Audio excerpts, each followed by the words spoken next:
Hey, it's Chris. So, best of December 2023. And we're looking back over the holiday season. Now I got some extra plays in over the holiday season, so I could talk to you a little bit more, as well as some of the reviews I did, some reviews I didn't do, and some of the games that you may or may not have heard from me talk about in that sense. So, I mean, when are we going to break 10,000, right? Who knows? Over 9,000, right? Got to throw it in there, but let's go. What were my best of December? Now, again, best being the asterisk there, just like they put an asterisk with sports MVPs. What does most valuable mean, right? What does most interesting of the month mean for me? Let's just go straight into it. Number one, you know what? Best of the month. Best of the month right here. Right at the beginning, we're going to go with Dune Imperium Uprising. I have a copy of Dune Imperium Uprising. I got it, and I got it played. And to be frank with you guys, I like it better than this. I do. It's faster. It's a little bit more nuanced. Deck's crazy. And as much as I ragged on, you can incorporate the expansions, they're backwards compatible. You know what? Okay, you sold me on it. Now, Direwolf, why are you not freaking reprinting those promo sets?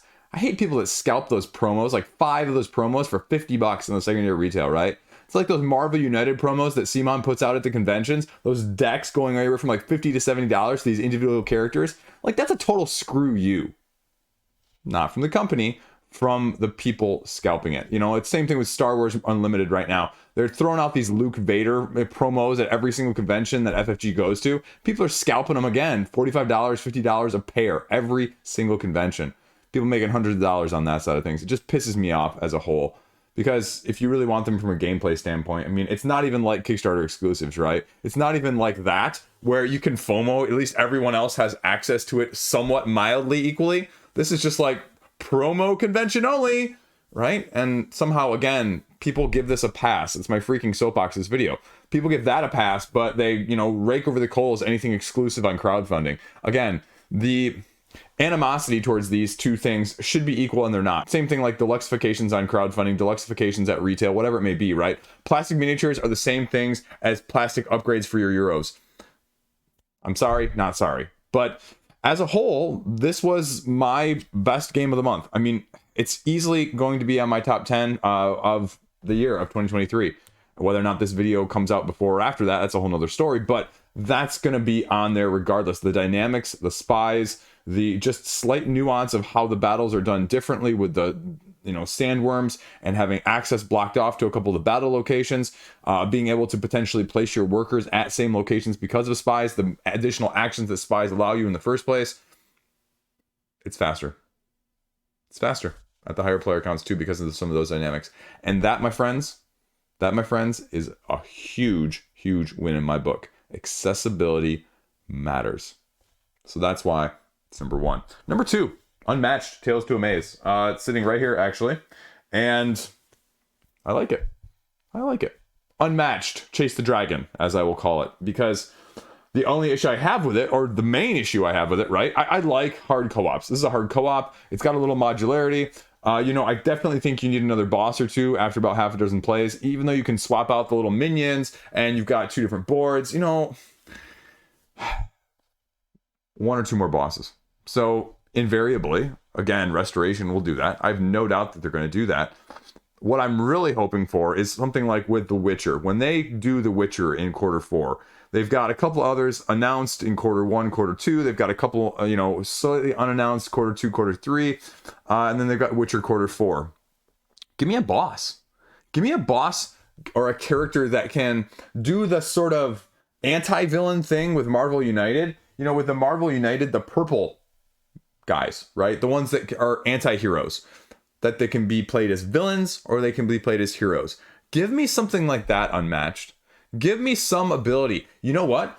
You know, for all the crap that Simon gets about putting out all this other stuff that goes along with it, you know what they've really done? They've had you, or allowed you to have ports over from one game to the other.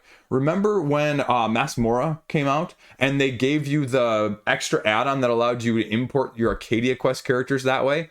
That was freaking cool. Was it necessary? No. But couldn't you just really make that simple? Also, from a business standpoint, Unmatched, wouldn't that make a lot of sense from a cash standpoint? Because then you're going to have people like me that may actually be more enticed to go chase the dragon further at the retail. Because right now, I'm hesitating buying things because I haven't found many characters that I really, really like. Unlike my other asymmetric Exceeds, Yomis, Battlecons, Mythic Mischiefs, right? You have your factions, your root, whatever it may be, you find your niche. And I haven't found that in Unmatched. And I don't really like that feeling, to be fair. It's good. It's good, though. Again, probably top 10 of 2023. Well, I shouldn't say maybe. Top 10 of 2023. Is it enough, though? Is it a perfect game? No. It's fun. It's enjoyable. Can teach it with my 9-year-old. I mean, again, fitting the description of why I'm interested. Next one up, I'll be completely transparent here. Marvel Zombies, number 3. I don't have enough play of this yet to know where this is going to fall. And that's part of the reason my top 10 of 2023 has been delayed, because I just don't know how I feel about it yet. I just don't know. It's a little complicated for what it is. It's a little long for what it is. It's also Marvel. It's got some cool powers. It's got a bunch of mixing and matching that you could expect from your zombie sides and your Seamons. Speaking of Seamons, right? But I don't know where I stand and where I fall on it right now. And I'm not sure I'm going to know anytime in the next couple days, weeks, or month or two. And so that's why it might be out of my listing of the top 10. Not because I have anything against it necessarily, but I just don't freaking know. I don't freaking know. And that's saying something, right? Spoilers here for that video. I played 170 different games in 2023. Think about that for a second. I played 130 new games in 2023. And when you play a game, or when I've played enough games, right? And you know what I'm talking about. I'm not speaking like my personal experience is better than... No, I'm just saying in general, right? When you play a game once or twice, you start to get very strong feelings about how you have your attitude towards it, right? There are some games that after you play once or twice, that you feel, oh man. There are other games you go, oh, this is, you know. There are other games that you go, meh. But then there's the few and the exception where you go, huh? I just don't know. And those are few and far between. They really, truly are from that aspect of things. Because by now, when you play that many games, right, you start to get a strong feeling of, I know what I like. I can't necessarily always put it in words. I'm not the most eloquent person. There's a reason I'm a second-tier YouTuber. However, if you know what I'm saying here, right, you play something and it just clicks. There is an unstated enjoyment of it in some way that you just fully can't put out there in words. And I've had that. There's also sort of this feeling of there's this unenunciable, there's this undescribable, I have no freaking clue, question mark. And there's not really a better way for me to describe it from that side of things. I haven't seen as many people selling this on the secondary market as I thought, to be honest with you as well. I expected the market to be saturated with this. I expected the market to be absolutely flooded with this, sort of like Marvel United was the second time around. Second time around, it was just, first time around, people FOMO'd and they realized what they missed. I'm not seeing that with this right now. And again, maybe it's too soon still. Maybe people are too occupied with other stuff. Maybe it's too early in the year. Maybe people are in the same boat as me trying to sort it out right now. I have no idea. But that has to be a question mark as well. Where are all the copies? I mean, it was on a couple people's top 10 lists from this past year. The other problem was, most people got it in the middle of December. So, half the people that put out top 10 lists have already got their list done by the beginning of December, let alone the middle of December. So it's going to miss that. And to be completely transparent with you, any game that gets delivered or released in the December of the year, half the people won't be able to play it before the end of the year. The other half of the people won't include it in the next year's because they'll just have forgotten about it because of the way the hype hot train runs in this hobby as a whole. So where does it get thrown? Well, to be transparent, again, it gets thrown nowhere because of those factors. which again is part of the churn, recycle, don't talk about anything if it's over a month old sort of hotness train that our hobby has devolved into, no matter almost what the size of the channel is. Again, I'm pointing the finger at myself just as much as anyone else in that, right? But I at least try to look back as well. Looking back at last year's top 10, looking back at 2 years ago's top 10, looking back at a year or two's crowdfunding, saying, where are they still? Just finished filming a top 10 of 2022's meta, all the games that other people talked about and put in their top 10s, my feelings on them now, my thoughts on where they are now a year later. Are you still hearing any of them, right? Like, I want to do that aspect of things. So that's an important part of our hobby. Soapbox rant / over. Next up, Daybreak. I really do like this cooperative game. It's a step up from a Pandemic. The tableau building is different. I think it really gets its edge with the variant difficulty with how you change up the objectives or the rules, if you will, with the advanced cards.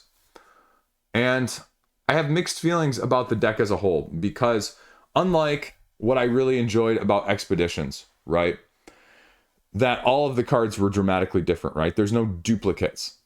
You know, it's a slight issue I have with Dune Imperium too, right? Like, there's duplicates in there.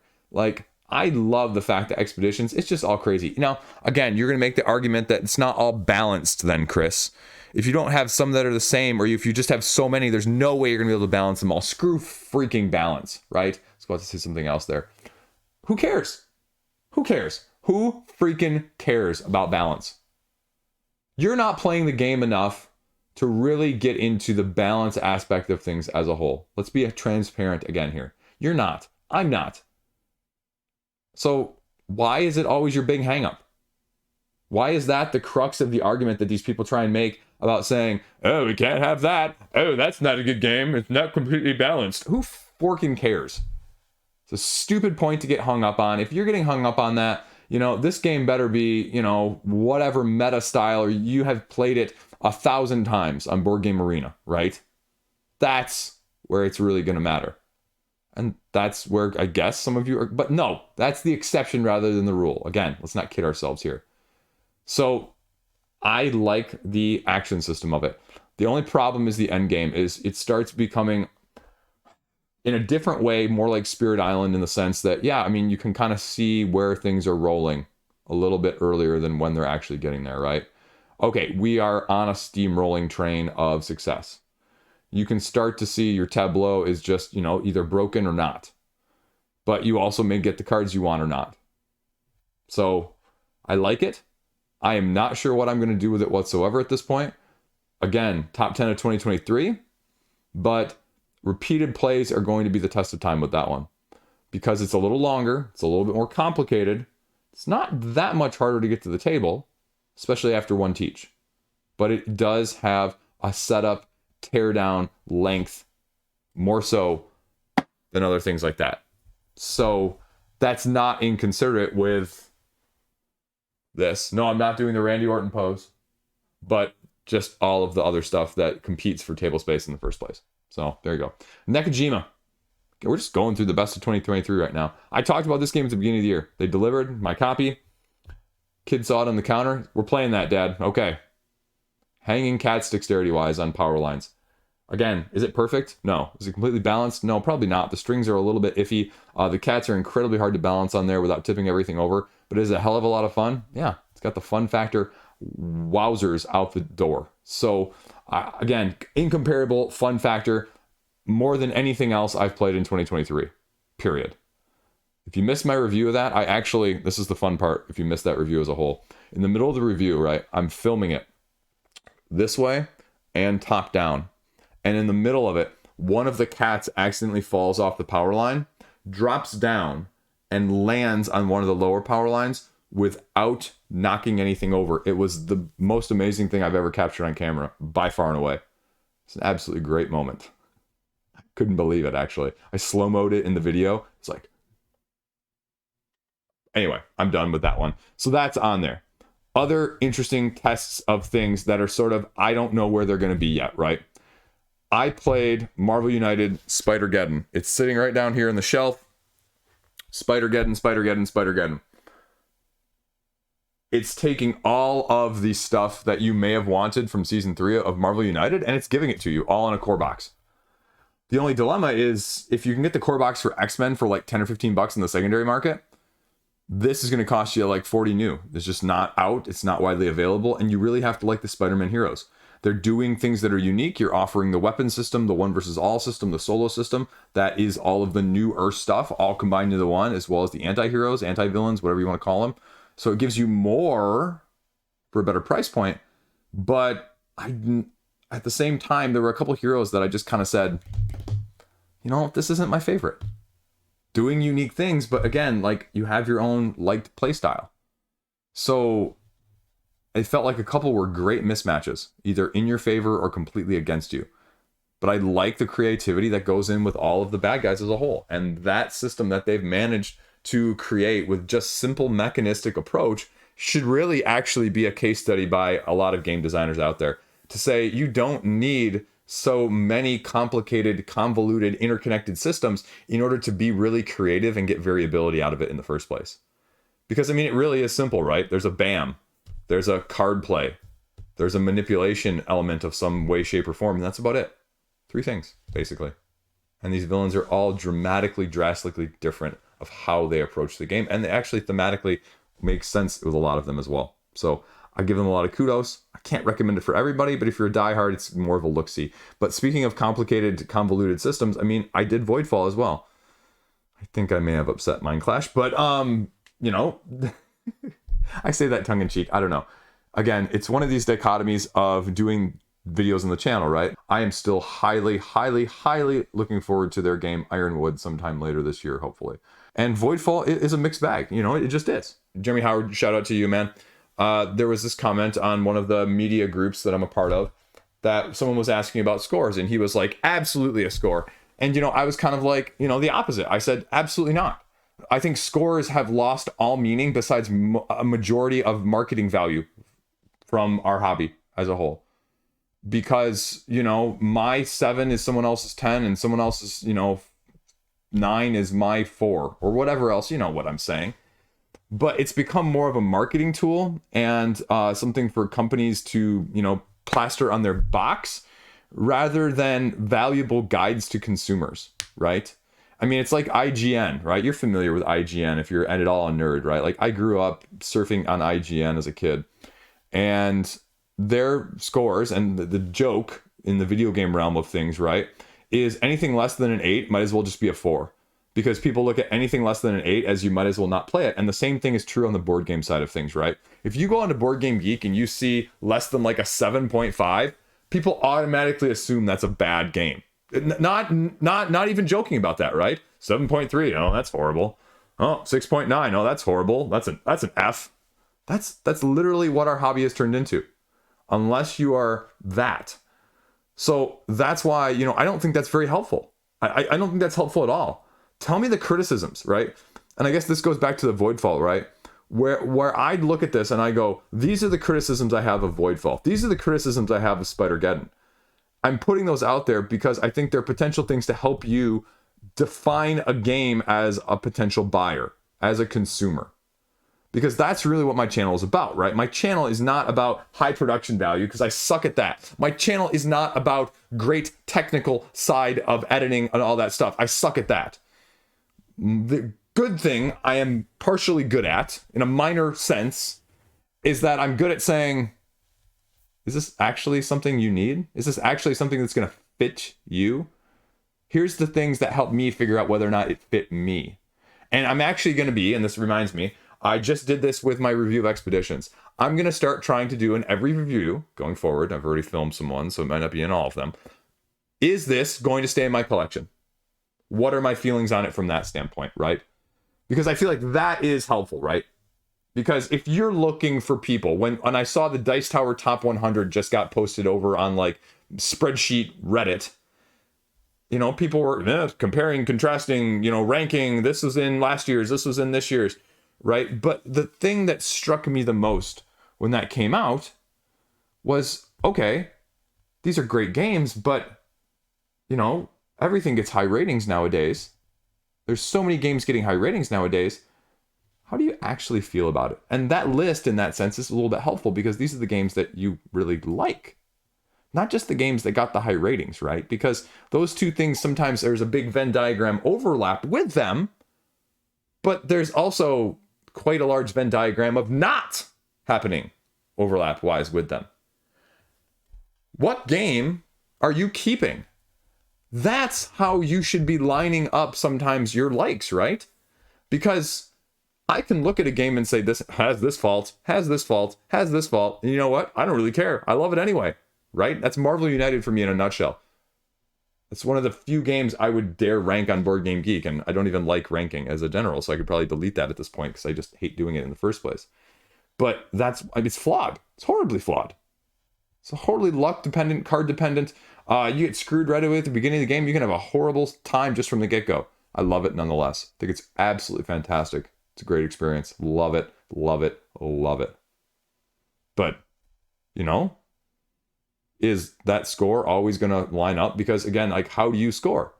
You know, Shelfside does a very good example of scoring in that sense, you know, as one of the few ways I would say is really kind of helpful, right? They say from a technical side and then a personal side-ish. I think that's sort of what they do. I'm not sure the exact terms. I don't, again, watch a whole lot of other videos. But they say both of those, which again is sort of what I'm saying, right? Like, here's my critiques. Here's whether I'm keeping it in my collection or not, or my thoughts on it. Like with Expeditions, I said, hey, you know what? Expeditions is on my trade list right now. But it's going to take something significant for me to trade it, something that I really, really want. Because I'm also looking at it from an expansion standpoint of, does an expansion change my feelings on it as a whole? Because we know there's an expansion coming up for Expeditions as well. Now that's more than just a rumor. So that I think is really more helpful as an insight, because that's ultimately where all the recommendations come from, right? You find somebody whose tastes are similar. Well, that's also where I was going with that Dice Tower Top 100, because you had people comparing very, very closely. Like, I align with Tom, I align with Z, I align with whoever best, and comparing and contrasting that. So anyway, this is a total long side rant. Let's just go to what else we got going on. I covered that. Skoventyr, very interesting card-driven cooperative game where you're basically going around the Mayberry bush. No, you have cards that are trees, and you're hopping from tree to tree with the main character, and you're trying not to let the evil bad guy catch you, because if he catches you, you lose, and you're going in a clockwise orientation, so that if you are behind the bad guy, clockwise oriented, he would have to go all the way around to catch you. But the card-driven gameplay is incredibly difficult. So if you're looking for a hard co-op gameplay, just very simple card-driven aspects with some team communication, give this one a look-see. I have mixed feelings about it as well right now. I'm going to need more plays. We played it 3 times in a row the first time we got it out, and we had mixed feelings on it in the first place. We didn't use either of the modules that were there, so I kind of have to get it played a few more times. I got it caught in my eye, and it ended up being pre-ordered with Spirit Nature Incarnate, which finally delivered last month too, which, truth be told, haven't gotten to the table. So don't know where that one's going to end up yet, but I mean, it's Spirit Island, so who freaking... Let's not kid ourselves. It's going to be amazing. Anyway, so that one's out there too. That's probably one of the few things you'll hear mentioned on this channel that you may not have heard elsewhere. Quick other few dichotomous points here. Well, trying not to get myself in trouble again by anything. Apiary. Good game. Good game. Probably overall mechanistically better than Expeditions. Would recommend it more from a worker placement standpoint at the 2 or 3 player count. Again, I think it's doing something different from Stonemaier games, and I enjoyed it a lot more than I thought from those aspects. I like the bumping of the workers and the upgrading of them, and then having to decide whether or not you want to upgrade them so someone else bumps you, and having the action spots depend on what the strength is to give you different variables. I really like that aspect. That's why mechanically it's probably been my favorite Stonemaier game overall, just from that, even as a non-worker placement person as a whole.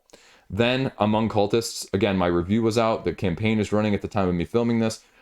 It's a very good social deduction game, but it's not without its flaws. The learning curve is a little tough. It's 25 to 30 minutes of a teach, and there's a lot of minutia to be able to keep track of that are going to affect the meta of how you're going to be playing the game. Now, if you have a group that can master that, again, this is probably one of the best ones out there as a whole. But again, it's going to fall flat if you're not a fan of social deduction. I mean, that needs to be said, as much as people are going to go, duh, Chris, and slap their foreheads in the comment section, right? But that needs to be said, because you invariably always have people that are like, this will be the game that changes my opinion on this mechanism. And it's not going to do that. And the expansions are probably a little bit much for what they are. I don't think there's anything wrong with them either if you're a fan of, super fan of deduction in the first place. But it's not something I can bring to my couples night either, because it's a little bit of a step up if those people haven't played anything beyond the normal werewolf-ish in the first place either. It's going to be too complicated from that side of things. It's not this level complicated, but it's still an amazing game in its own right, separate.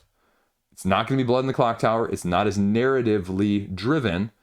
It's still Mafia Werewolf at heart with a little bit better deduction overall. That's where it really flies well. Last up, we'll talk about it because, again, I reviewed it. Maple Valley. Maple Valley is sitting behind this one right here, behind Beast. You can see it sitting right there, along with Spider-Geddon. Oh, there's Spider-Geddon. I thought it was down below. But it's very interesting. I didn't put it in my review, but I'll tell you right now, right? I am probably going to get rid of Maple Valley. Mechanically, I know what it's doing. There's too many resources. It's a little too convoluted and too much resource exchangey for what I think it's trying to accomplish, and it was just a little longer than I wanted to, especially at the higher player counts. Not a bad game. People are all enamored with it. I see it a bunch on social media. Oh, this is great. This is fantastic. This is fire. This is, horribly, horribly awesome, aesthetically pleasing game like Flamecraft. But I just didn't get that full enjoyment out of it. Like, it was mechanically okay. Like, I felt like I was going through the motions a little bit with some of the gameplay.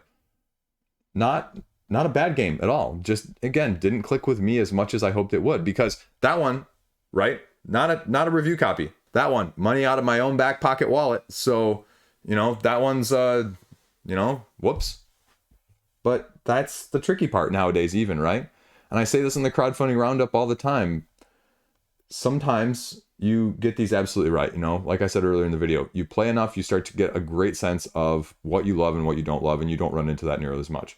But then sometimes still the dynamic of once you get it to the table, that, Maple Valley, fit to print, and you go, this should be, mechanistically speaking, up here speaking, or even just my heart wanting, making me like it. And for some reason, it just doesn't. And again, I don't have a good explanation for that. The ones that don't. Because I anticipated going into that game and really, really liking it. Again, maybe I set the bar too high, but I didn't think so. I went into it pretty open, like, okay, this is going to be for me. I'm getting a little bit more on the Euro side of things. I like this. And again, I just felt myself going, okay. Just waiting for that moment to click. And it just didn't really click with me fully. So that one is going to be on my trade list. Again, not high on my trade list, but it's going to be probably something I'm more than happy to get rid of too, because I don't think, again, even the more telling point is I'm not upset about having it and I would gladly keep it, but I don't know what I would play it over comparatively as well. Anything in that realm of things, there are other games I would much rather play. And that's probably the most telling thing, because as I say repeatedly all the time, I'm you guys, right? I'm a consumer. I am not a collector. I do not want to be a collector. I could collect these games and just say that I have them and keep them around because, again, there's no pressure. My wife isn't like super like clear this place out, but I am feeling pressure that I have too much stuff and I don't need half of it. And I want to get rid of it at the same time because I want to play stuff I love, not just have it for the sake of having it and say I had it. So there you go. Thoughts on that as well. Little triple or quadruple or whatever review, all smashed into one, multiple games into one here in the near future as well. Talking about, I believe, Life of Amazonia. We'll talk about Art Society. We'll talk about the recently funded Party Panda Pirates and maybe one or two others. So there you go. That is my, hopefully not getting me in trouble with too many people, thoughts on most interesting games from December. There you go. Let me know what you think. Stay classy. Have a great freaking day. Subscribe if you want. If you don't, that's okay too. Peace out.